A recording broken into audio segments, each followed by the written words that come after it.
안녕하세요. 책 읽어주는 에젤 강미경입니다. 서울 홍광교회 나선철 목사님이 경험하신 분초를 다투시는 하나님 만나보세요. 1972년 서울 상도동 국립묘지 뒷산에 새벽마다 올라가 간절히 기도했다. 하나님, 개척교회를 세울 수 있도록 길을 열어주십시오. 개척을 준비하는 동안 나는 경제적으로 심각한 어려움을 당하고 있었다.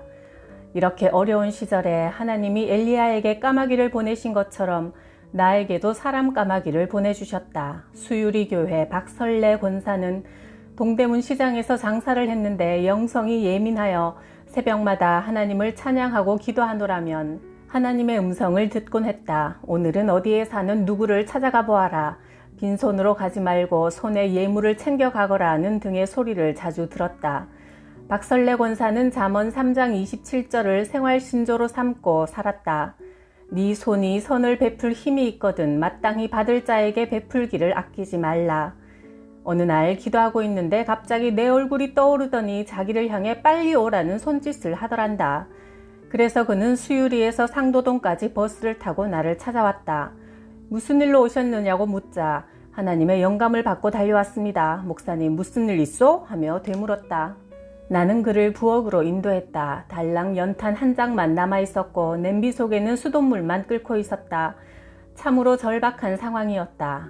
애들은 오늘 간신히 아침밥을 먹여서 학교에 보냈지만 나와 아내는 하나님께서 금식을 명하시는지 이렇게 앉아서 기도만 하고 있습니다.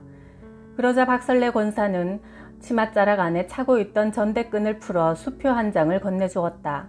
쌀 한 가마니와 연탄 100장을 사고도 남는 넉넉한 금액이었다. 참으로 보화 같은 돈이었다. 얼마 후 또 어느 늦은 밤에 박설래 권사가 다시 나를 찾아와서 무슨 일이 있느냐고 물었다. 제가 친구 김광식 목사와 약속한 것이 있는데 지키질 못해 내가 거짓말하는 사람이 되지 않도록 하나님께서 역사해달라고 며칠간 기도하고 있던 중입니다. 친구 김광식 목사는 일사후퇴 때 아내를 북한에 남겨두고 홀로 월남하여 20년간 혼자 살다가 얼마 전 후암교회 조동진 목사의 중매로 재혼하면서 인천 제3교회 담임 목사로 부임하게 되었지요.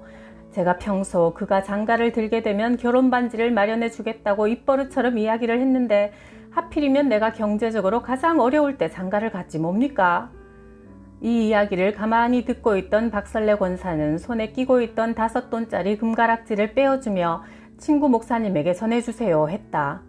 일주일 전에 큰아들이 회갑 선물로 준 것이니 아직 손때도 묻지 않은 새 것이요 하며 순금 보증서까지 건네주었다. 나는 하나님의 일하심에 놀라서 박설래 권사를 모시고 당장 김 목사에게로 달려가 그 반지를 건네주었고 내 약속을 지킬 수 있었다. 또 어느 날은 대낮에 박설래 권사가 나를 찾아왔다. 목사님, 오늘 무슨 일이 또 있어요? 아이들 학교 수업료가 여러 달 밀려 이번 주가 마지막 기일인데 그 해결책을 하나님께 간구하던 중입니다. 그러자 박 권사는 여러 장의 수표를 꺼내어 내게 주었다. 나는 하도 신기해서 그에게 어떻게 내 절박한 상황을 알고 이렇게 달려왔냐고 묻자 기도하고 있는데 갑자기 목사님 얼굴이 떠오르면서 어서 오라고 손짓을 하더라고요 했다. 나는 그의 말을 듣고 자기의 종을 불꽃 같은 눈으로 살피시는 하나님을 찬양했다. 그 귀한 체험은 오늘도 살아있는 하나님을 확인하는 과정이었다. 나는 이런 체험을 통해 살아계신 하나님을 더욱 의지하는 동시에 그분을 더욱 두려워하게 되었다. 내가 남산의 장로회 신학교를 다니고 있을 때 고 태구 목사님이 맹아학교에 근무하는 한 여교사를 소개해 주었다. 이름은 김정열이고 믿음이 좋으며 기도를 많이 하는 처녀이니 사목감으로 적격이야 한번 만나보게. 우리는 종로 신신백화점 찻집에서 처음 만났다.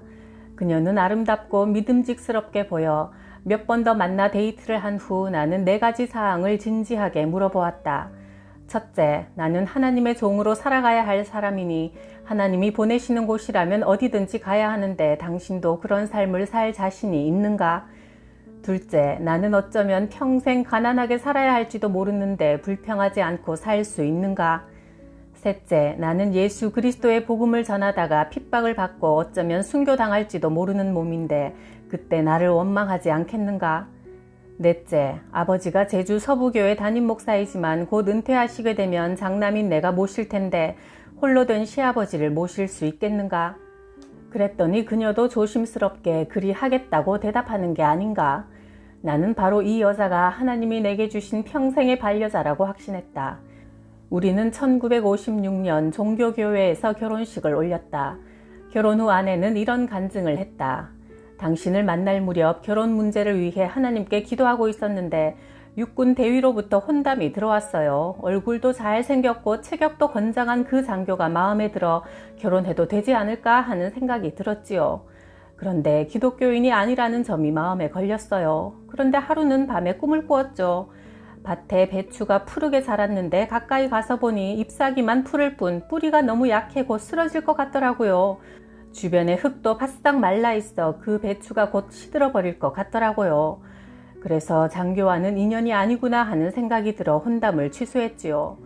그러고 나서 당신을 만나게 되었는데 또 어느 날 밤 꿈을 꾸었어요. 역시 배추밭인데 시커먼 흙이 기름질 뿐 아니라 배추도 한 포기 한 포기 아주 알차더라고요. 뽑아보니 뿌리도 힘차게 뻗어 있고요. 그 꿈을 꾼 후 당신과 결혼하는 것이 하나님의 뜻이라는 확신이 들었지요. 지금은 비록 가난한 신학생이지만 앞으로 하나님께 크게 사용될 일꾼이라고 확신했어요. 하나님은 기도하는 자들에게 분명하게 응답하신다. 지난 50년간 나를 위하여 기도하고 교회를 위해 기도하고 나라를 위해 기도하면서 어려울 때나 평안할 때나 한결같이 나와 함께한 아내 김정열 사모에게 감사한다. 그리고 나에게 가장 합당한 아내를 주신 하나님께 감사드린다. 1972년 나는 서울 홍광교회를 담임하면서 밤마다 하나님께 눈물로 간구했다. 많은 양떼를 길러내고 싶으니 제게 맡겨주십시오. 어느 날 밤 하나님은 두 번의 꿈으로 응답하셨다. 수도가에 서 있는데 돌아가신 아버지 나기환 목사가 나타나서 뒤를 돌아보라고 말씀하셨다. 돌아보니 학생복 차림의 젊은이들 수천 명이 모여 나를 기다리고 있었다. 아버지, 이 많은 젊은이들이 누굽니까? 묻자 너의 설교를 들으려고 모인 하나님의 양떼니라 하셨다. 이어서 며칠 후 나는 또 꿈을 꾸었다. 이번에는 큰 강가인데 크고 작은 물고기들이 수를 헤아릴 수 없을 정도로 헤엄치고 있었다. 나는 강 한가운데 낚시를 들이우고 있었는데 큰 고기 한 마리가 낚여 올라왔다. 끌어올리고 보니 큰 고래 같았다. 나는 그 물고기에게 물었다. 네 이름이 무엇이냐? 나는 예수다. 아니, 주님이시란 말입니까? 나는 너의 것이고 너 또한 나의 것이 되었느니라. 이런 신비한 꿈을 꾸고 궁금해하고 있을 때 명지대학교 교목인 황희철 목사가 나를 방문했다. 그에게 꿈 이야기를 했더니 그는 눈을 크게 뜨면서 말했다. 나 목사는 앞으로 유능한 설교자가 되겠구먼. 나의 미래에 대한 축복 선언이었다. 나는 그의 해석을 아멘으로 받아들였다. 그때부터 나에게 영적인 변화가 생겼다. 성경을 읽으면 뜻이 해석되는 지식의 은사와 성경의 진리를 알아듣기 쉬운 말로 표현하는 구변의 은사도 주어졌다. 게다가 글로 복음을 전하는 문서선교의 길도 열어주셔서 설교집 52권을 출판했다.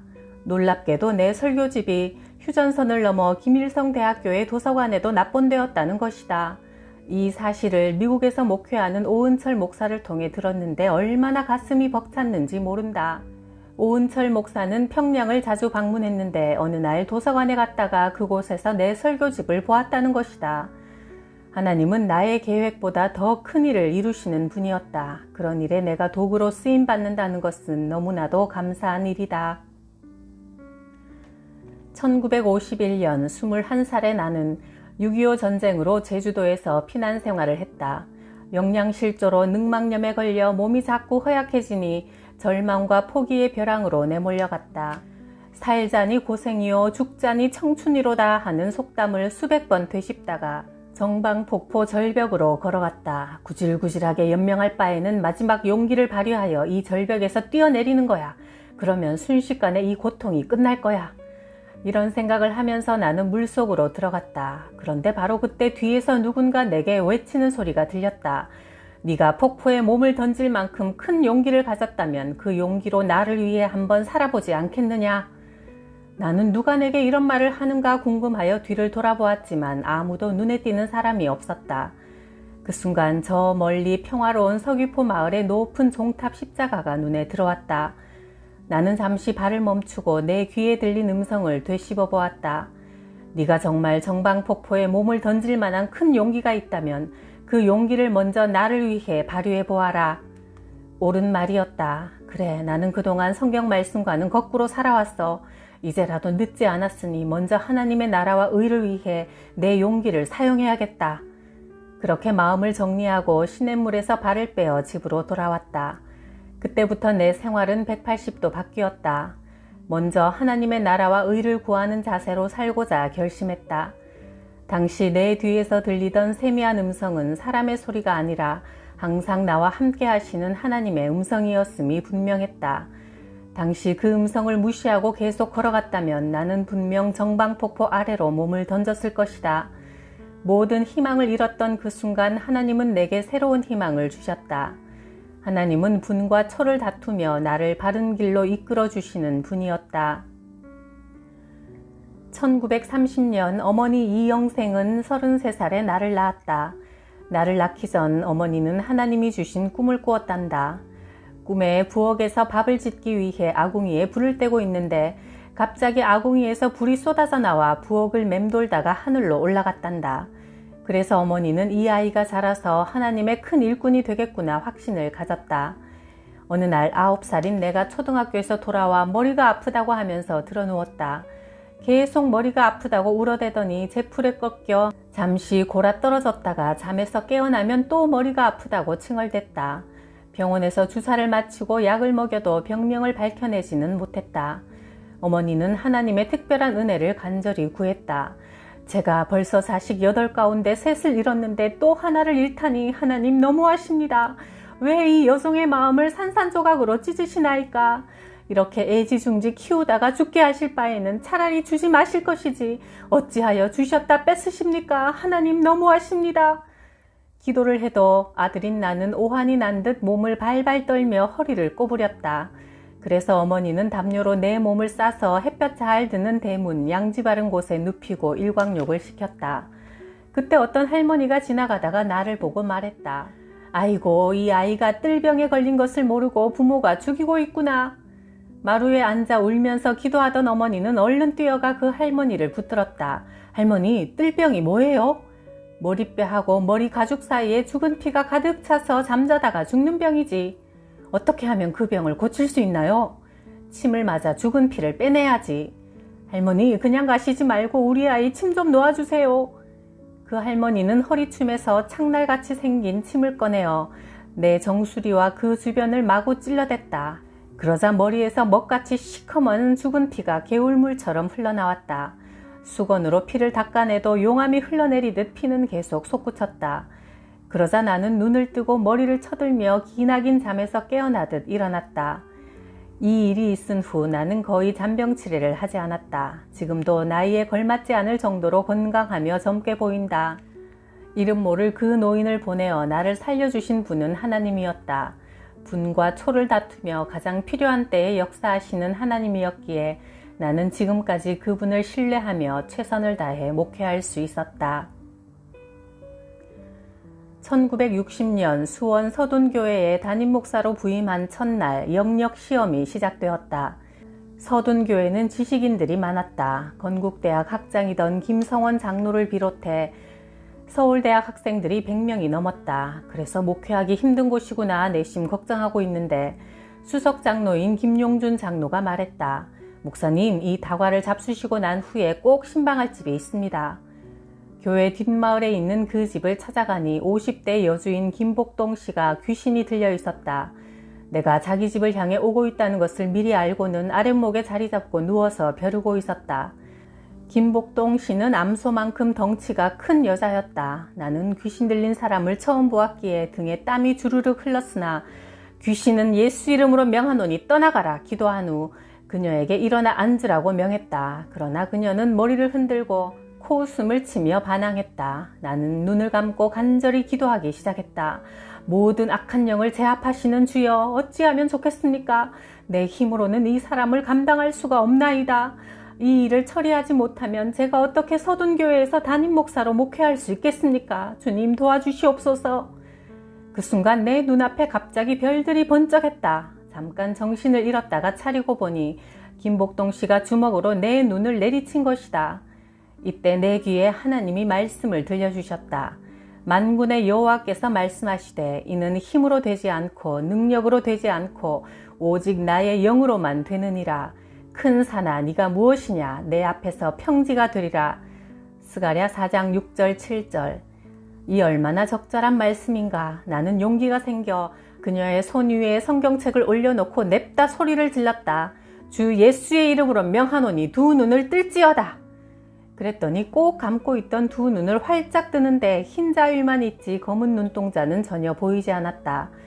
그래서 나는 다시 외쳤다. 주 예수의 이름으로 명하노니 두 눈의 검은 자위도 내어 놓을지어다. 그랬더니 검은 눈동자가 돌아오면서 나를 또렷이 바라보았다. 나는 계속 명령했다. 주 예수의 이름으로 김복동에게 명하노니 입을 열고 내가 묻는 말에 대답할지어다. 무슨 귀신이 네 속에 들어앉아 있는가? 또 언제부터 그 귀신이 너를 사로잡고 있는가? 언제 너에게서 영원히 떠날 것인가? 그러자 김복동 씨는 입을 열고 술술 대답하기 시작했다. 나는 몇 년 전 인민군에게 끌려나가 행방불명된 네 남편이다. 아내의 몸에 머무르면 편할 것 같아 1년 전에 들어왔지. 하루만 더 머물고 떠나겠다. 나는 호통치듯 말했다. 떠날 운명에 이미 놓였으니 하루 이틀 들먹이지 말고 오늘 당장 떠날지어다. 귀신은 너무 심하다고 투덜거리며 가버렸고 김복동 씨는 정신이 온전해져 6개월 후 세례를 받았다. 그리고는 착실하게 봉사하는 교회의 귀한 일꾼 권사가 되었다. 이 영역시험에 합격한 후 나는 서둔교회 담임 목사로 존경받으며 일할 수 있었다. 나의 아버지 나기화는 어린 시절 대동강 상류의 성천이라는 동네에서 자랐다. 하루는 눈이 새파랗고 코가 뾰족한 서양 귀신이 다니며 전하는 소리를 들었다. 예수 믿으세요. 예수 믿으면 구원을 받습니다. 그는 신기한 생각이 들어 서양 선교사 뒤를 따라다녔다. 그러던 어느 날 16살의 나기화는 꿈에 음성을 들었다. 기환아, 네가 예수 그리스도를 믿으면 복을 받을 뿐 아니라 네 가문을 구원하고 이 민족을 구원하리라. 이 복음을 받아들여라.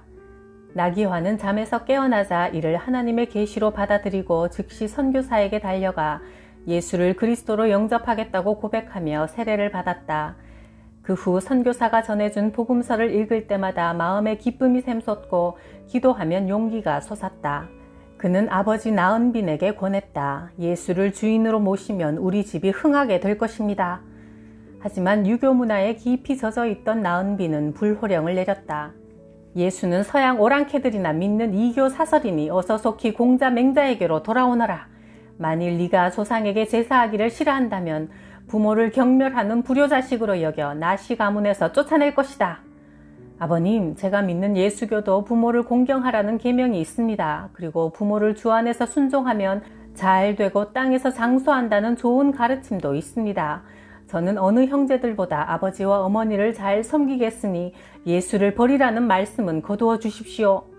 이놈 봐라. 네가 부모에게 순종과 공경을 말하면서 이 예배에게 덤벼들어? 네 이놈, 어서 내 집에서 나가거라. 오늘부터 부자의 인연을 끊겠다.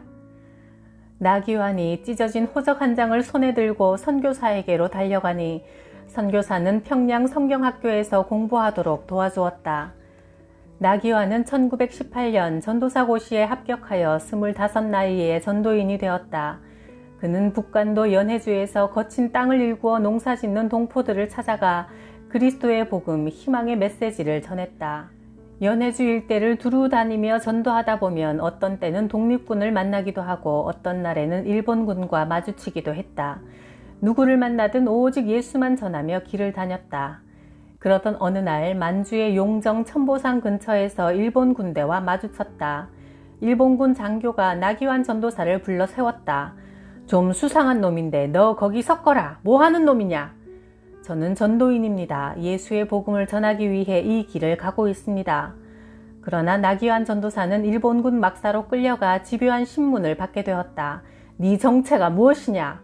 홍범도 휘하에 속해 있는 독립군 첩자냐 아니면 김좌진 아래에 있는 첩자냐? 누가 너를 여기까지 보냈느냐? 일본군의 행군 진로를 일러 바쳤느냐? 나는 평양 성경학교를 나온 전도사로 예수의 증인일 뿐이요. 그러자 일본군 장교는 크게 화를 냈다. 이 놈을 즉결 처분해야겠다. 사형 집행 준비! 나기환은 용정 천보산 기슭의 소나무에 묶였다. 일본 군인이 총을 쳐들었다. 보통 사형 집행은 3마디 구령으로 끝난다. 사격 준비! 조준! 발사! 셋째 구령이 막 떨어질 무렵 나기환이 다급한 소리로 부르짖었다. 잠깐만! 마지막 한 가지 소원이 있어. 마지막으로 하나님께 기도를 드리고 나서 죽게 해주시오. 일본 장교는 죽는 마당에 한마디 유언을 하도록 허락했다. 나기환 전도사는 세상에 태어난 이후 가장 간절한 기도를 드렸다. 생명의 주관자가 되시는 하나님, 내 영혼을 받아주소서. 사랑하는 아내 이형생이여, 내가 먼저 떠남을 이해해 주오. 사랑하는 한국 동포 여러분, 열심히 일하고 예수를 끝까지 믿으시오. 오 하나님, 이 땅에 평화를 주옵소서. 복음을 위하여 몸바쳐 일할 사람이 많이 생겨나게 하소서. 나를 죄에서 구원하신 예수님의 이름으로 기도합니다. 아멘. 이제 그는 천국 갈 마음의 준비가 되었다. 기도가 끝나자 일본 장교가 명령했다. 그를 풀어주라. 그러더니 나기환에게 다가와 말했다. 나도 일본에 있을 때 기독교회의 일원이었소. 당신 기도를 들어보니 당신은 진짜 기독교인이요. 그리스도의 일꾼임이 확실하오. 그러니 당신을 죽일 수가 없어. 일본 속담에 오늘 내가 선량한 사람의 피를 흘리면 다음 날은 내가 억울한 피를 흘리게 된다는 말이 있어. 당신이 기도할 때 이 속담이 불현듯 떠올랐소. 하나님은 죽음 앞에서 간절히 기도하는 나기환 전도사를 위해 급하게 역사하셔서 일본군 지휘관의 마음을 돌려놓으셨다. 풀려나온 후 나기환은 생명이 하나님 손에 달려있음을 깨닫고 하나님을 위해 목숨 다해 일하기로 결심했다. 미국 선교사 빌립보의 도움으로 평양 신학교에서 다시 3년 공부를 마친 후 1930년 목사로 안수받았다. 황해도 석탄리 교회, 평양 이촌교회, 승호리 동부교회 등에서 목회하며 나기환 목사의 활동은 점점 넓어졌고 마침내 200여 교회의 평양 노회장이 되었다. 이 소문이 바람을 타고 퍼져 고향의 아버지 나은빈에게도 전달되었다. 불효자식이라고 저주하며 가문에서 추방해버린 셋째 아들 기환이가 입신양명하여 평양 감사가 되었다니 그는 즉시 아들 나기환 목사를 고향으로 불러들였다. 내가 그때는 야소교를 서양 귀신으로 여겼지만 근래에 야소교가 번성하여 학교를 짓고 병원과 고아원 등을 세워 이 나라 젊은이들의 정신교화에 크게 공헌하는 것을 보니 좋은 종교인 모양이다. 그래, 네가 평안감사가 되었느냐? 아버지, 저는 평안감사가 아니고 평양 노회장입니다. 평안남도에 있는 200여 교회를 시찰하고 돌아보는 행정 수반이지요. 그것이 평안감사지 뭐가 평안감사냐? 우리 집안에 평안감사가 태어나다니 대단한 일이로다. 너는 참으로 큰 인물이 되었구나. 네가 믿는 하나님이 너를 오늘 평안감사의 자리까지 나아가게 했구나. 네가 믿는 신은 대단한 하늘님이며 네가 믿는 야소교는 위대한 종교로구나. 나도 야소를 믿을까 한다. 아버지, 이처럼 기쁘고 경사스러운 일이 또 있겠습니까? 당장 예수 그리스도의 이름으로 세례를 받으십시오. 아버지, 그러나 누구든 세례를 받으려면 2가지 관문을 거쳐야 합니다. 첫째, 내가 죽을 수밖에 없는 죄인이라는 사실을 고백해야 하고, 둘째는 예수를 하나님의 아들 곧 나의 구주로 시인하셔야 합니다. 그래, 내가 모두 시인하고 고백한다. 그러니 어서 세례를 베풀라. 주 예수를 믿는 나은빈에게 내가 성부와 성자와 성령의 이름으로 세례를 주노라. 아멘. 이렇게 하여 아들 나기환 목사는 아버지 나은빈을 하나님의 백성으로 인도하게 되었다. 이 얼마나 놀라운 하나님의 역사인가. 나의 아버지 나기환 목사는 제주 서부교회에서 10년 동안 목회하시다가 70세에 은퇴하셨다. 그 후 수원 서둔교회에서 담임 목사로 있는 둘째 아들인 나의 집으로 옮기셨다. 매일 새벽 3시에 교회에 나가 기도하고 아침 7시에 가정예배를 인도하셨다. 매일 아침 아버지의 기도는 다음과 같았다. 하나님 아버지, 아들 선철이가 대를 이어 목사가 되었으니 능력을 주시어 하나님의 오른팔로 들어 쓰시옵소서. 그리고 큰손자 요섭은 신학 박사가 되어 신학교에서 가르치게 하시고 손녀 영선이는 교회 피아노 반주자가 되게 하시며 작은 손자 영섭이는 경제학 박사가 되게 하소서. 자자손손 하나님을 섬기며 이 나라와 결례를 위한 큰 일꾼들이 되게 하소서. 하나님이시여 이 늙은 종의 간절한 기도를 들으셔서 자자손손 지켜주시고 이끌어 주옵소서. 하나님은 나기완 목사의 기도를 모두 응답하셨다. 내 큰아들 나요섭은 미국 덴버 대학교 신학박사 학위를 취득하여 영남 신학대학교의 신약학 교수로 재직하다가 현재 대구 제1교회 담임 목사로 섬기고 있다.